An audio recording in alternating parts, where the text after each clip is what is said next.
जातिगत जनगणना का क्या मतलब है? आखिर क्यों इसकी जरूरत पड़ी है? जातिगत जनगणना का सीधा मतलब होता है कि किसी भी देश में किसी जाति के कितने लोग हैं, इसके स्पष्ट आंकड़े सामने रखे जाते हैं। अब देश में जातिगत जनगणना पहले भी हुई है, लेकिन तब ओबीसी को उसमें शामिल नहीं किया जाता था। जब भी जातिगत जनगणना की होती है, सबसे ज्यादा चर्चा इस बात की रहती है कि देश में ओबीसी वर्ग कितना ज्यादा बड़ा बन चुका है। आखिर इस समाज के कितने लोग देश में रह रहे हैं? इस बार भी जातिगत जनगणना करवाई जाएगी। सभी की नजर सिर्फ इस बात पर रहेगी कि ओबीसी कितने प्रतिशत हैं।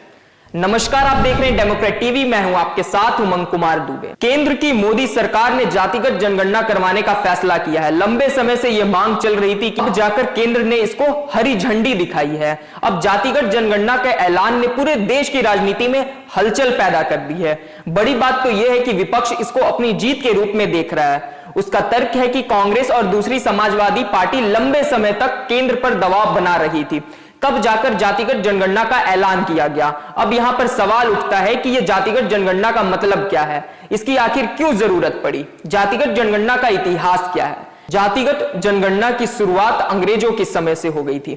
सबसे पहले साल 1931 में जातिगत जनगणना करवाई गई थी। अंग्रेजों के दौर में तो वैसे भी हिंदुस्तान के लोगों को जाति के आधार पर देखा जाता था। ऐसे में भी तब किसी भी जनगणना को होना काफी आम बात थी। वैसे एक बात तो तय थी, हर 10 साल में जातिगत जनगणना करवाई जाएगी।